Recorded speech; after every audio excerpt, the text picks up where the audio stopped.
Assalamualaikum dan salam sejahtera saya ucapkan kepada Dr. Wan Hasmah Wante.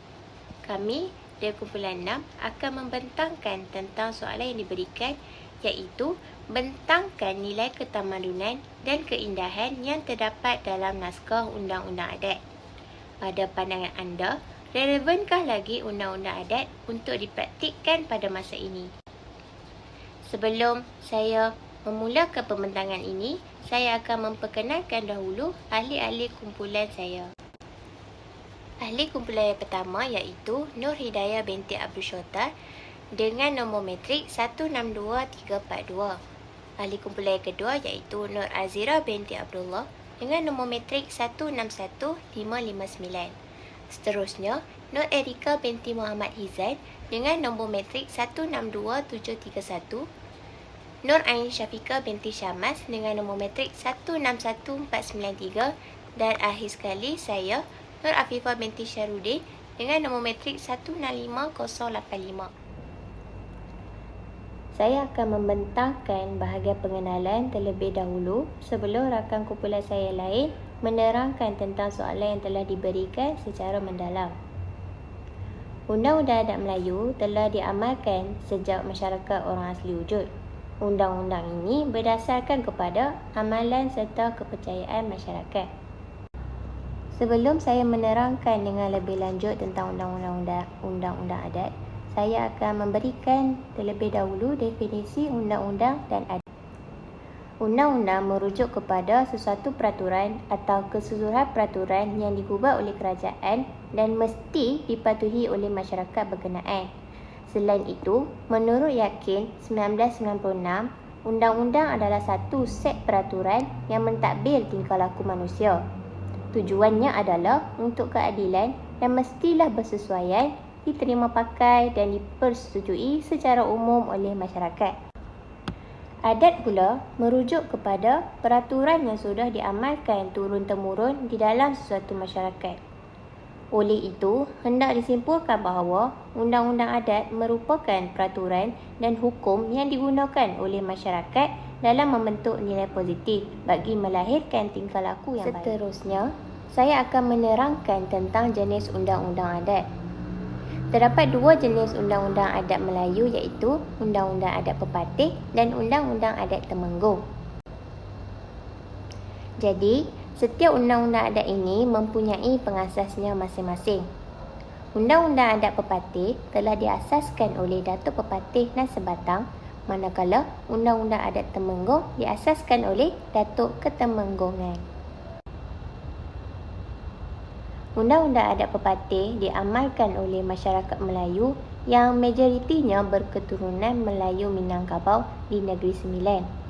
Undang-Undang Adat Temenggung pula diamalkan di semua negeri-negeri Melayu kecuali Negeri Sembilan. Undang-Undang Adat Pepatih bersifat matriarkal iaitu kaum wanita mempunyai kedudukan dalam masyarakat. Jika dilihat dalam Undang-Undang Adat Pepatih, kaum wanita mempunyai hak dan keutamaan dalam mewarisi harta. Nasab keturunan juga dikira melalui suku ibu dan anak perempuan menjadi asas dalam wujudnya suku.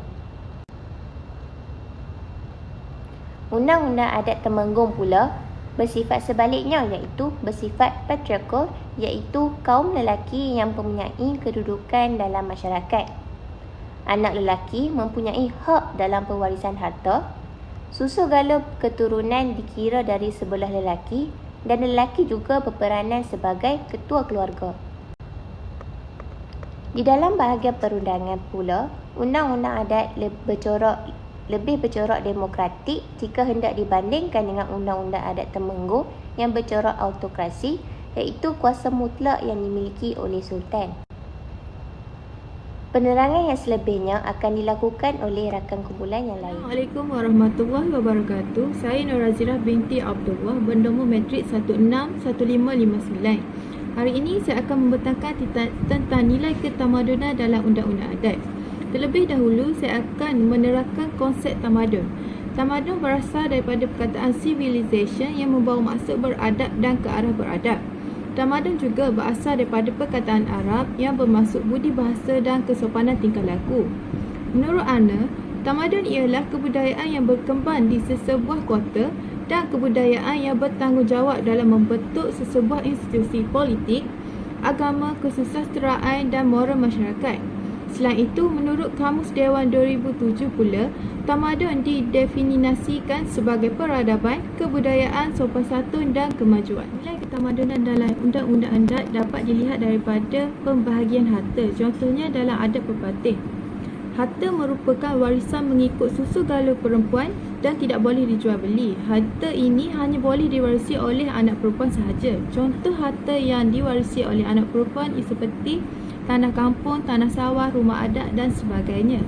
Sekiranya anak perempuan ini tidak mempunyai harta pusaka, maka mereka akan dianggap sebagai anak dagang. Dalam adat pepatih juga, kaum lelaki dianggap lebih mampu untuk mencari rezeki yang lebih berbanding kaum wanita.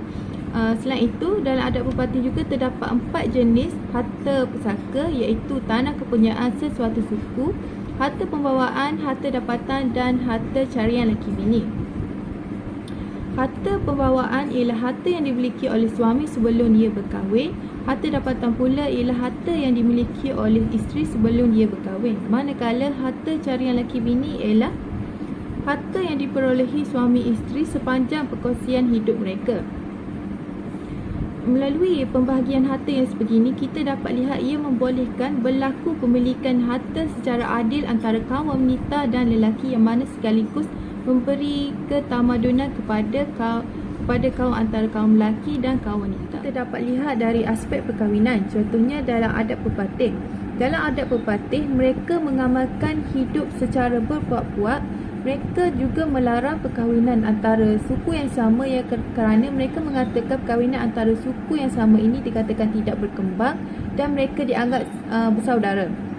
Sebaliknya, perkahwinan antara dua suku atau dua perut iaitu perkahwinan antara dua orang yang berlainan suku yang mana dikenali sebagai eksogami lebih digalakkan dalam masyarakat mereka. Dalam adat pepatih juga, proses perkahwinan melibatkan 3 tahap utama iaitu adat merisik, adat meminah dan majlis pernikahan. Melalui ini, kita dapat lihat ia dapat mengekalkan hubungan persaudaraan dalam suku kaum. Bagi mereka yang mengamalkan adat pepatih itu, nilai ketamadunan dalam undang-undang adat juga dapat dilihat daripada aspek hukuman. Contohnya dalam adat Temenggung. Dalam adat Temenggung, hukuman yang dikenakan berasaskan hukuman prinsip pembalasan dan hukuman paling berat. Contoh hukuman berat yang akan dijatuhkan dalam adat Temenggung ialah kesalahan membunuh, memfitnah dan mendahaka kepada raja. Dalam menjatuhkan hukuman dalam adat Temenggung ini juga, ia memerlukan saksi dan bukti yang kukuh supaya supaya hukuman yang dilakukan itu lebih adil. Ianya bertujuan untuk memberi pengajaran yang mana sekaligus dapat memberi kesedaran kepada masyarakat terhadap kesalahan yang dilakukan dan berusaha untuk menjauhkan diri daripada melakukan kesalahan yang sama berulang kali. Baiklah, sekarang kita akan lihat kepada nilai keindahan dalam undang-undang adat. Okey, menurut konteks, keindahan nilai ini didefinisikan sebagai sesuatu yang boleh dinilai oleh panca indera atau deria rasa. Dan menurut Reed pada tahun 1968 dalam bukunya iaitu The Meaning of the Art mendefinisikan bahawa keindahan merupakan satu seni atau usaha yang boleh menimbulkan kesenangan hati kepada pemerhati, iaitu kitalah apabila kita membaca, apabila kita melihat sesuatu seni tersebut, ia secara tidak langsung menimbulkan kesenangan dalam hati kita. Dan setiap masyarakat ini juga mempunyai nilai keindahannya yang tersendiri. Sebagai contoh, adat pepatih ini, mereka meletakkan nilai keindahan ini dalam adat mereka, iaitu adat pepatih sebagai contohnya lah. Dan nilai keindahan yang terdapat dalam adat pepatih adalah yang pertama, menggunakan teromba, dan yang kedua, mempunyai makna yang tersirat, dan yang ketiga, pemilihan kata atau lebih senang dikenali sebagai kesatuan berbahasa. Kita lihat nilai keindahan yang pertama iaitu menggunakan teromba. Okey, teromba merupakan adat sebenar yang digunakan dalam masyarakat Negeri Sembilan dan ia berperanan sebagai alat kawalan dalam aspek adat, undang-undang, masyarakat dan ekonomi yang dipraktikkan dalam masyarakat adat Pepatih, iaitu masyarakat Negeri Sembilan. Dan adat dalam Terombah juga ini selari dengan hukum Islam. Sebagai contoh, terombah yang berkaitan dengan keagamaan diibaratkan sebagai panduan yang dapat membantu insan mengenali sifat Allah serta hukum hakam yang terdapat dalam agama Islam. Sebagai contoh, adat bersendi syarak, syarat bersendi kitabullah, syarat mengatakan adat memaksi. Apabila berdiri syarak, maka gugurlah adat. Dalam rangkap ini, ia menunjukkan bahawa adat ini adalah serari dengan hukum Allah yang dikurniakan kepada masyarakat Islam yang terdapat di tanah Melayu. Sekarang kita akan lihat nilai yang kedua, iaitu menggunakan makna tersirat. Penggunaan kata dalam adat Pepatih ini banyak menggunakan makna tersirat, iaitu denotatif, telah menjadikan adat Pepatih ini sebagai hasil kesusasteraan yang unggul dan kaya dengan unsur-unsur keindahan bahasa. Dan adat Pepatih ini adalah ringkas tetapi mempunyai makna yang amat luas dan bersifat taksa. Serta setiap ungkapan dalam adat Pepatih ini memerlukan pembaca meneliti apa yang tersirat dan yang tersurat. Sebagai contoh, kata adat banyak kiasan ditunjukkan ia tetapi bukan bergulung, pendek panjang direntang, tidak faham kalau tak direnung. Masuk pada rangkap ini menunjukkan bahawa keluasan pemikiran ini perlulah diimbangi dengan perasaan kita sendiri. Baiklah, sekarang kita akan lihat kepada pemilihan kata atau nilai keindahan yang terakhir, kesantunan berbahasa inilah. Okey, kesantunan berbahasa merujuk kepada penggunaan bahasa yang halus, sopan, beradab, yang enak didengari, memancarkan peribadi yang mulia dan mengandungi ciri bahasa yang menghormati seseorang.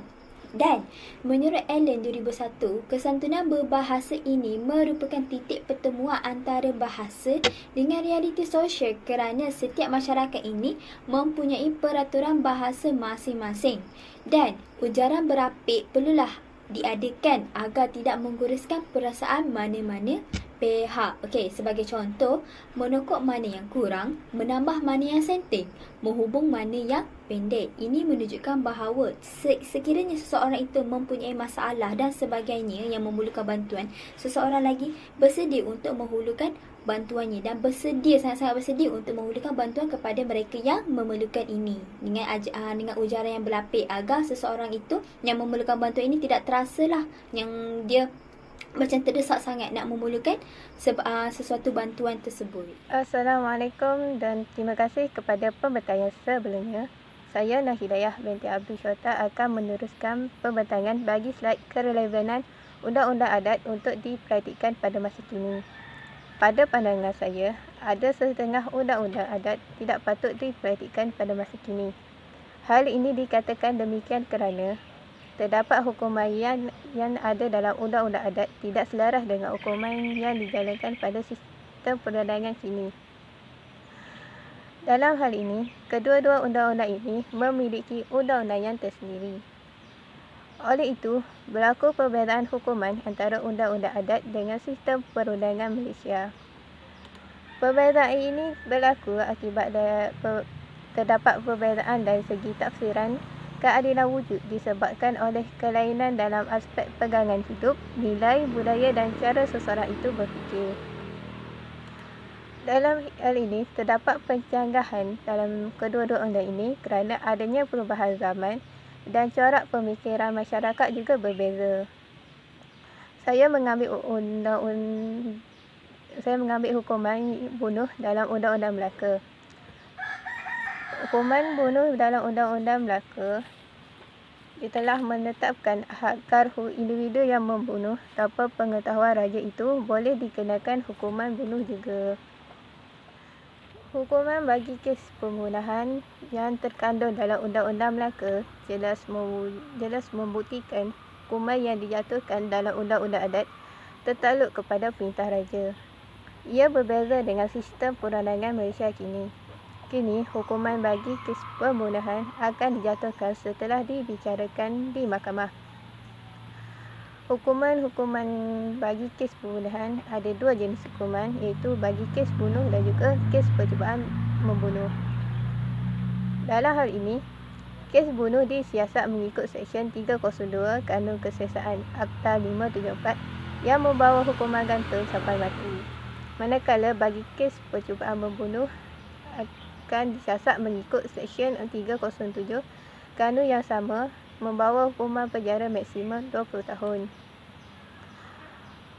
Oleh itu, hukuman ke atas pembunuh mengikut undang-undang kini lebih relevan untuk dijalankan berbanding undang-undang adat. Seterusnya, sebab kedua, undang-undang adat tidak patut dilaksanakan pada masa kini kerana terdapat undang-undang adat yang melebihkan pengaruh adat daripada unsur agama Islam. Dalam hal ini, undang-undang tersebut lebih dipengaruhi oleh adat tempatan. Undang-undang adat yang jelas memperlihatkan pengaruh adat tempatan ialah Undang-Undang 99 Perak. Dalam undang-undang tersebut, hukuman yang dijatuhkan bagi kes pembunuhan sesama orang Islam mengikut dalam Fasal 23 yang terkandung dalam Undang-Undang 99 Perak menyatakan bahawa orang Islam yang membunuh orang Islam tidak boleh dijatuhi hukuman bunuh. Sebaliknya, si pembunuh itu akan dikatakan sebagai kafir sahaja. Hukuman ini jelas tidak selaras dan berbeza dengan pengaruh hukum Islam yang mengatakan seseorang yang bunuh akan dijatuhi hukuman bunuh juga. Tegasnya, hukuman-hukuman yang dinyatakan dalam Undang-Undang 99 tersebut jelas berbeza dengan hukuman-hukuman yang dinyatakan dalam Undang-Undang Islam dan juga sistem perdagangan Malaysia kini. Menurut sistem perdagangan Malaysia, hukuman bagi kes pembunuhan akan dijatuhi hukuman mati berdasarkan kanun keseksaan di bawah Seksyen 302. Setelah itu, terdapat banyak pasal-pasal yang terkandung dalam Undang-Undang 99 Perak yang tidak relevan untuk dilaksanakan kerana terdapat banyak pengaruh adat tempatan seperti Pasal 50 dan juga Pasal 65. Pasal 50 ini membicarakan tentang kes-kes penzinaan, manakala Pasal 65 membicarakan tentang hal-hal perkahwinan dan juga rumah tangga. Terdapat undang-undang yang agak pelik dalam Pasal 65 iaitu pasangan yang baru berkahwin tidak dibenarkan bersama selama 40 hari. Pasal ini jelas berbeza dengan sistem perkahwinan undang-undang perkahwinan menurut sistem perdagangan Islam. Oleh itu, undang-undang ini tidak lagi diamalkan pada masa kini. Saya serahkan pembentangan ini kepada pembentang yang selanjutnya. Terima kasih pembentang yang sebelumnya. Seterusnya, izinkan saya memperkenalkan diri saya terlebih dahulu. Nama saya Nur Ainsyafiqah binti Syammas, bernombor matrik 161493. Seterusnya, saya akan menerangkan bahawa saya selaku daripada wakil pada kumpulan 6, kami berpendapat bahawa kami bersetuju bahawa masih relevan undang-undang adat untuk dipraktikan oleh masyarakat pada masa ini. Hal ini kerana, pertama sekali, undang-undang adat tidak mencabar perlembagaan negara, iaitu dari segi pemerintahan. Undang-undang adat masih mematuhi perlembagaan negara, di mana pada bahagian 4 di dalam perlembagaan negara, Ketua Negara Malaysia iaitu Yang di-Pertuan Agong merupakan atau memiliki kuasa yang tertinggi dan mana-mana pihak tidak boleh mencabar kuasa Yang di-Pertuan Agong.